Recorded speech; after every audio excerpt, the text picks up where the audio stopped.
The British East India company, इसी के बारे में हम लोग पिछले कक्षा में बात कर रहे थे और हम लोगों ने बहुत सारी बातें की थी और यह भी हम लोगों ने बात की थी और यह भी देखा था कि कैसे British East India company Bharat में स्टैब्लिश होता है, कौन इसको परमिशन देता है, कौन इसको स्टैब्लिश करता है, कौन इसको स्थापित करता है, किसकी अनुमति से यह इसकी स्थापना होती है, कहां पर इसकी स्थापना होती है और कैसे कैसे बहुत सारी चीजें होती है मुगलों के बीच में, यानी कि मुगल काल, मुगल शासन और जो नए ब्रिटिश मर्चेंट आ रहे थे उन लोगों के बीच में क्या क्या बातें होती है और कैसे कैसे ये सारा कुछ स्थापित होता है। इसकी शुरुआत हम लोगों ने देखा था पिछले कक्षा में। अब हम लोग आगे बढ़ेंगे और इसी बात को आगे बढ़ाते हुए और वो सारी बातें करेंगे जो आप लोगों को आपकी कक्षा 5 में अध्याय संख्या 16 के तहत पढ़ना है, जिसका नाम है इंडिया स्टार्ट्स फ्रीडम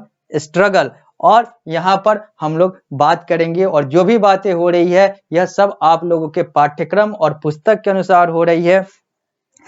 यह जो पाठ्यक्रम है यह आप लोगों का PSBI public school board of India का पाठ्यक्रम है, जो कि सामाजिक विज्ञान, चूंकि यह सामाजिक विज्ञान विषय के अंतर्गत आता है, मैं सामाजिक विज्ञान पढ़ा रहा हूं तो उसी के अंतर्गत जो आप लोगों का पाठ्यक्रम है उसके तहत चल रहे हैं। और जो पुस्तक है आप लोगों का जिसके तहत आप लोग को पढ़ाई करनी है वह है पारस प्रकाशन का पुस्तक, और पारस प्रकाशन के सामाजिक विज्ञान के पुस्तक का यह पृष्ठ है जो आप लोगों को सामने स्मार्ट बोर्ड के माध्यम से दिख रहा है। अगर आपके पास पुस्तक है तो आप अपने पुस्तक में भी देख सकते हैं, और अगर पुस्तक नहीं है तो आप पुस्तक ले लें पारस प्रकाशन का सारे विषयों का। अब हम लोग आगे बढ़ते हैं और बात करते हैं वहां से जहां पर हम लोगों ने पिछली कक्षा को रोका था, विराम दिया था। बढ़ते हैं आगे the British East India Company के तहत। तो after the death of Aurangzeb, after the death of Aurangzeb, यहां पे क्या लिखा हुआ है, after the death of Aurangzeb in 1707 the British and the French began to fight to control over India.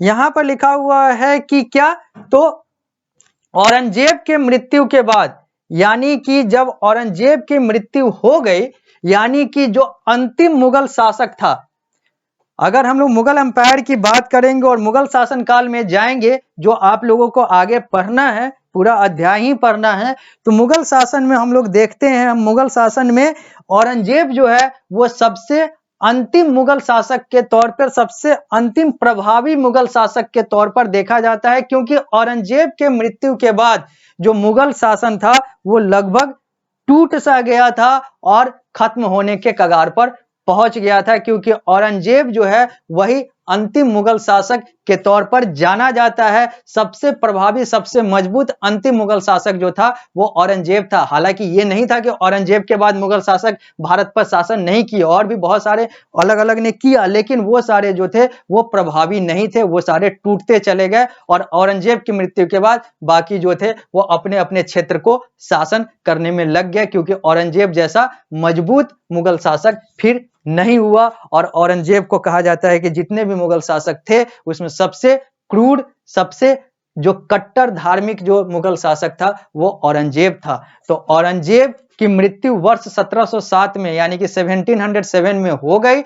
और औरंगजेब की मृत्यु के बाद जो ब्रिटिशर्स थे, यानी कि जो इंग्लैंड वाले थे, और जो फ्रेंच थे, यानी कि जो फ्रांस वाले थे, इन लोगों ने आपस में लड़ाई लड़नी शुरू कर दी कि मैं ज्यादा शक्तिशाली तो मैं ज्यादा शक्तिशाली, मैं इसको इस क्षेत्र को कब्जे में लूंगा तो मैं इस क्षेत्र को कब्जे में लूंगा। यानी कि जो पावर टसल था, यानी कि जो टसल ऑफ पावर था वो इन दोनों के बीच में आ गया। यानी कि औरंगजेब की मृत्यु के बाद जो इंग्लैंड वाले थे और जो फ्रांस वाले थे ये लोग आपस में लड़ने लगे कि मैं इस चीज को कब्जे में रखूंगा तो मैं इस चीज को कब्जे में रखूंगा। यानी कि पावर टसल जो है वो औरंगजेब की मृत्यु के बाद, यानी कि वर्ष 1707 में इन दोनों के बीच में शुरू हो गया। और यह जो लड़ाई है यह लगभग 50 साल तक चला और 1707 में मृत्यु हुई। 1707 में इन लोगों के बीच में लड़ाई शुरू हुई और यह 50 साल तक यह लड़ाई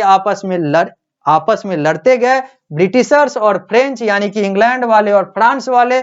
और जब 1757 आया तो ब्रिटिश ईस्ट इंडिया कंपनी जो है वो इमर्ज हो गया, यानी कि वो इस पावर टसल में विजेता के तौर पर आगे बढ़ गया, यानी कि जीत गया। यानी कि ये जो लड़ाई हो रही थी आपस में इन यूरोपियन में जो विजेता के तौर पर 50 साल की लड़ाई के बाद जो विजेता के तौर पर स्थापित हुआ इस पावर टसल में, इस टसल ऑफ पावर में, वो ब्रिटिश ईस्ट इंडिया कंपनी थी। यानी कि फ्रेंच, यानी कि जो फ्रांस वाले थे वो पराजित हो गए और इंग्लैंड वाले जो है वो जीत गए। और 1757 में इंग्लैंड वाले की जीत के साथ ही ब्रिटिश ईस्ट इंडिया कंपनी का भारत पर कहें तो राज हो गया। और जो फ्रेंच थे, जो फ्रांस वाले थे, वो अपने आप को भारत के पौंडीचेरी, जो अभी का पुडुचेरी कहलाता है, यहीं पर स्थापित होकर रह गए। यानी कि ये लोग बस पौंडीचेरी पुडुचेरी तक ही रह गए और बाकी ब्रिटिश ईस्ट इंडिया कंपनी यानी कि इंग्लैंड वालों का लगभग पूरे भारत पर राज हो गया। पूरे भारत पर इन लोगों ने अपना राज किया और फ्रांस वाले उस समय के तत्कालीन पौंडीचेरी में ही रह गए, जो अभी का पुडुचेरी कहलाता है। यानी कि औरंगजेब की मृत्यु के बाद यूरोपियन आपस में लड़े और यूरोपियन जब आपस में लड़े तो ये लड़ाई 50 साल तक चली और इस 50 साल की लड़ाई के बाद इंग्लैंड जो है वो विजेता के तौर पर आ गया। उसने लगभग पूरे भारत को अपने कब्जे में कर लिया, भारत का शासक बन गया। और जो फ्रांस वाले थे जो पराजित हो गए, वो अपने आप को बस पौंडीचेरी तक, पुडुचेरी तक ही इंस्टॉल्ड कर रह गए, यानी कि वहीं तक ये स्थापित रह गए। आगे, to maintain monopoly in India, the East India Company quickly turn its trading centre into fort. अब इस मोनोपोली को, इस एकाधिकार को, मोनोपोली को हिंदी में एकाधिकार कहते हैं, एक छत्र अधिकार कहते हैं, एक छत्र राज कहते हैं। यह एक मार्केटिंग टर्म है, यह एक व्यापारिक टर्म है, व्यापारिक शब्दावली है, जहां पर मोनोपोली का मतलब होता है एकाधिकार। और इस एकाधिकार को ध्यान में रखते हुए और इस एकाधिकार को बनाए रखने के ध्येय से जो इंडिया में ईस्ट इंडिया कंपनी थी, जो ब्रिटिश ईस्ट इंडिया कंपनी थी, उसने अपने ट्रेडिंग सेंटर को, अपने व्यापारिक केंद्र को किले में तब्दील करना शुरू कर दिया। यानी कि वहां पर जो भी इनका केंद्र था वहां पर इन लोगों ने किला बनाना शुरू कर दिया, अंग्रेजी में कहें तो फोर्ट बनाना शुरू कर दिया। They started to keep armies to protect its trading wares. उन्होंने सैन्य बल को भी वहां पर रखना शुरू कर दिया ताकि ये उनके ट्रेडिंग वेयर को, यानी कि ये उनके जो व्यापारिक जो जगह हैं उन सारे को, व्यापारिक कारखाने और अलग अलग जगहों को सुरक्षित रख सके, उनकी रखवाली कर सके। इसके लिए इन लोगों ने सैन्य बल को भी स्थापित कर दिया। कौन? तो ईस्ट इंडिया कंपनी वालों ने। Nawab Sirajuddaula of Bengal did not like this and fought the British in the battle of Plassey in 1757।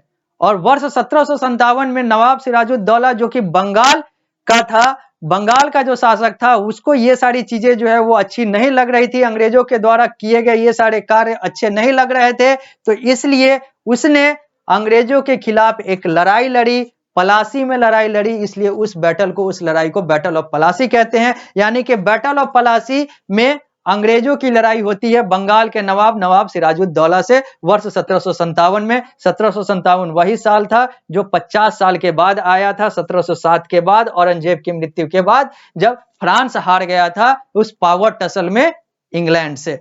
लेकिन इंग्लैंड वालों ने अपने मोनोपोली को बनाए रखने के लिए और भी बहुत सारे कार्य किए। उन्होंने अपने ट्रेडिंग सेंटर में किले बनवाने शुरू किए, यानी कि वहां पर इन लोगों ने किला बनवाना शुरू किया। और ये सारी बातें जो है बंगाल के नवाब, उस समय के तत्कालीन नवाब सिराजुद्दौला को अच्छा नहीं लगा। इसलिए उन्होंने अंग्रेजों के साथ लड़ाई लड़ी और उस लड़ाई को उन्होंने पलासी क्षेत्र में लड़ा, इसलिए उसको हम लोग बैटल ऑफ पलासी कहते हैं। और चूंकि यह लड़ाई 1757 ईस्वी में हुई थी, इसलिए बैटल ऑफ पलासी इन 1757 यहां लिखा हुआ है।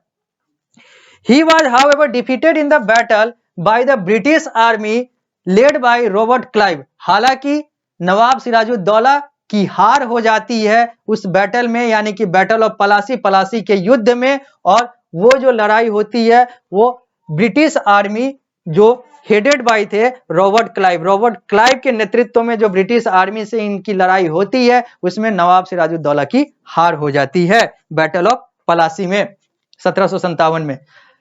लेटर इन 1765, फिर बाद में आता है एक वर्ष 1765। 1757 के बाद 1765 Robert Clive for Mughal emperor Shah Alam in the battle of Buxar. वर्ष 1765 में फिर एक लड़ाई होती है, वो बक्सर में होती है और उसको बैटल ऑफ बक्सर कहते हैं। बैटल ऑफ बक्सर में जो लड़ाई होती है वो फिर उसी रॉबर्ट क्लाइव के नेतृत्व में होती है मुगल एम्पेरर शाह आलम से। शाह आलम और रॉबर्ट क्लाइव के बीच में, रॉबर्ट क्लाइव के नेतृत्व में अंग्रेजों के बीच में जो एक लड़ाई होती है वो लड़ाई होती है बक्सर में। इसको हम लोग बैटल ऑफ बक्सर कहते हैं और यह लड़ाई वर्ष 1765 में हुई थी। यानी कि हम लोगों ने देखा कि कैसे एक ब्रिटिश ईस्ट इंडिया कंपनी यानी कि एक अंग्रेजों की कंपनी वर्ष 1600 में एक मुगल एम्पेरर के परमिशन के द्वारा, अनुमति के द्वारा भारत में स्थापित होता है। फिर मुगल काल अपना चल रहा होता है। वर्ष 1707 आता है जब औरंगजेब, जिसको कहा जाता है कि सबसे आखिरी प्रभावी मुगल शासक था, उसकी मृत्यु होने के बाद ये जो अंग्रेज थे, जो अलग अलग देश से आए थे यूरोपियन, वो आपस में लड़ लेते हैं। हॉलैंड वाले तो पहले ही साइड में हो जाते हैं और जो आए थे वो सब पहले ही साइड में हो जाते हैं। पुर्तगाल वाले पहले ही साइड में हो जाते हैं, ये सारे हो जाते हैं। लड़ाई होती है फ्रांस और इंग्लैंड के बीच में। यह 1707 से 1757 50 साल चलता है। इसमें इंग्लैंड जीत जाता है। फ्रांस जो है वो पौंडीचेरी तक ही इंस्टॉल्ड रह जाता है, वहीं तक स्थापित रह जाता है। फिर ये जो अंग्रेज हैं ये अपने आप को आगे बढ़ाते हैं। इसके बीच में जो छिटपुट जो मुगल शासक थे, चाहे वो बंगाल का सिराजुद्दौला हो, चाहे वो बक्सर वाला शाह आलम हो, इन लोगों को ये सारी चीजें अच्छी नहीं लगती है अंग्रेजों के द्वारा, तो उन लोग भी अपने तहत, अपने हद तक वो लोग भी लड़ाई लड़ते हैं। लेकिन इन लोगों को भी हार का सामना करना पड़ता है अंग्रेजों से। एक 1757 में बैटल ऑफ पलासी में हारता है, तो एक बैटल ऑफ बक्सर में वर्ष 1765 में हारता है और अंग्रेज ऐसे ही आगे जीतते चले जाते हैं। और भी हम लोग बहुत सारी बातें करेंगे इस अध्याय में जो आप लोगों को पढ़ना है। तो मिलते हैं अगली कक्षा में, फिर इस अध्याय को यहीं से आगे बढ़ाएंगे।